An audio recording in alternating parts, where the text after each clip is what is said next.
Ho, ho, ho! Merry Christmas! It's December now, and you know what that means. I need to get my final vacation in before the holiday rush. I wouldn't want to go anywhere but my Santa Catalina Islands. Ho, ho, ho! Now I never leave home without my favorite Les Paul. It's tropical festive, and Trogly, my boy, is going to teach you all about it. He's on the nice list, don't you know? Ho, ho, ho.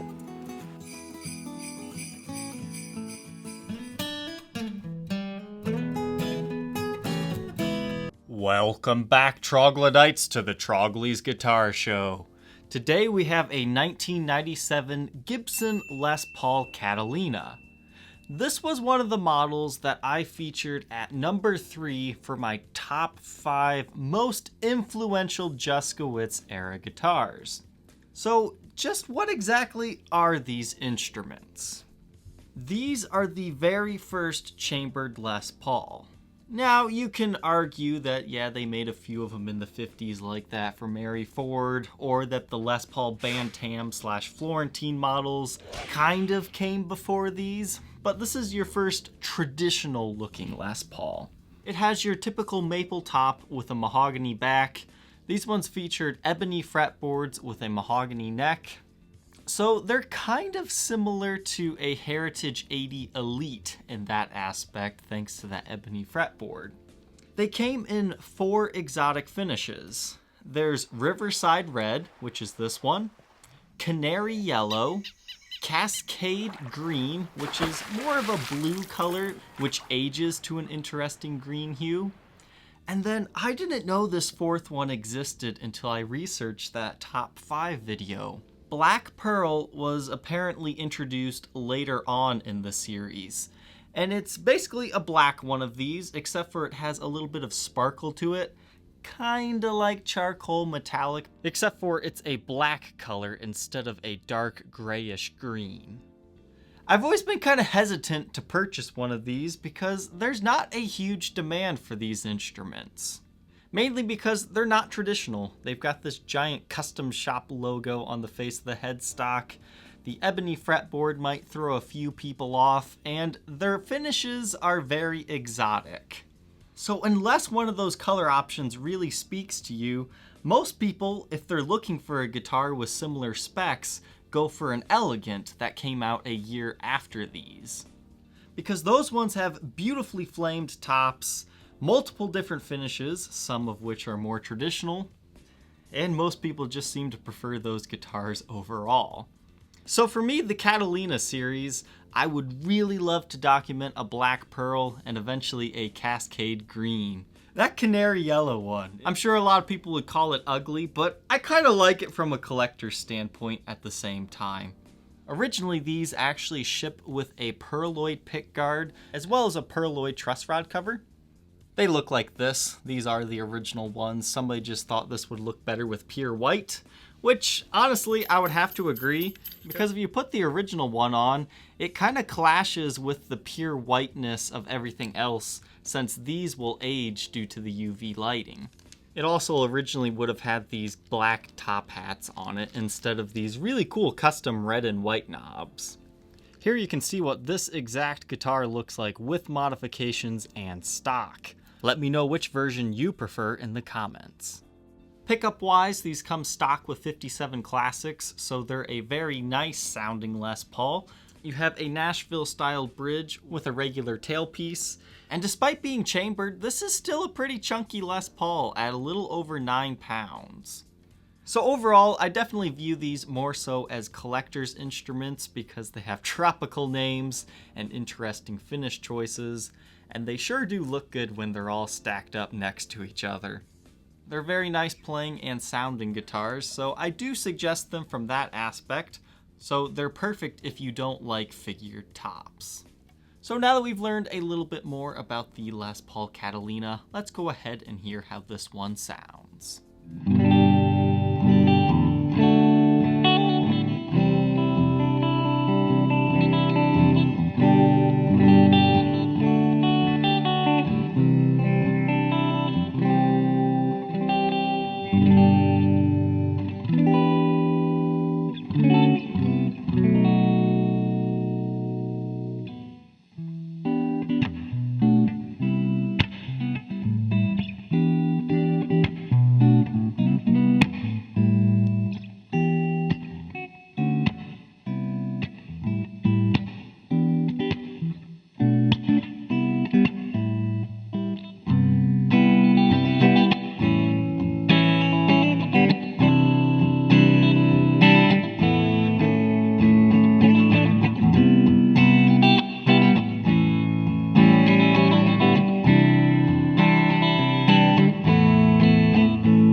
know how this instrument sounds, let's go ahead and briefly review its condition.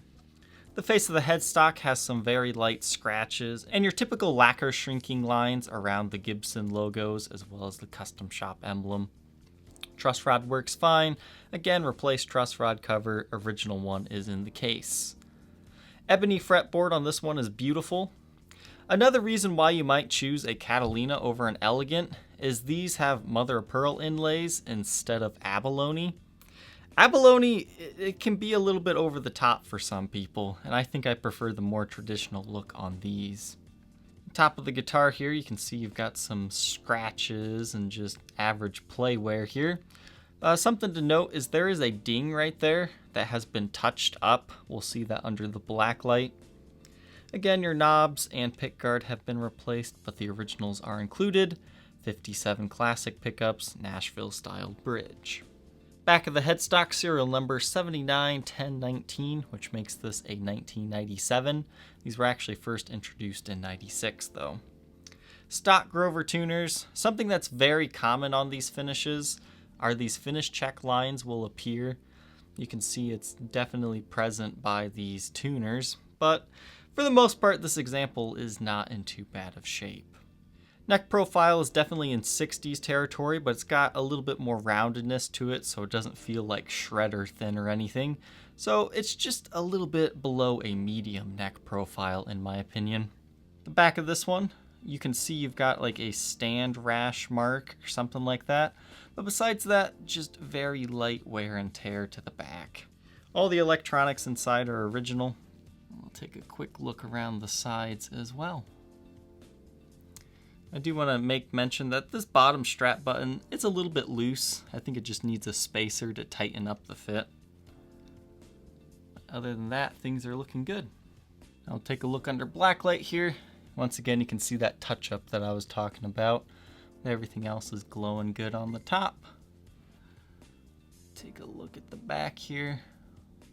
Once again, you can see those stand marks I was talking about. Back of the neck is also looking good, as is the face of the headstock. I mean, you can tell this one really hasn't been in the sun too much because the green glow, it's not too extreme on this. So everything looks good here. This instrument still retains its original case. It's fairly scuffed up, but definitely still functional. It looks like you've got 5 latches on this version of the case, with one on the back here. And it's very similar to a modern day custom shop case if you've ever seen one of those. So no real deficiencies to report on this one. Inside your compartment here is where your original pieces and some paperwork also sleep. If you think you might be interested in being the next owner of this Gibson Les Paul Catalina, feel free to check out that link in the description that will take you to the Reverb for Sale ad. Thank you Troglodytes for watching. Don't forget to like, comment, and subscribe, and we will see you on the next episode. Take care.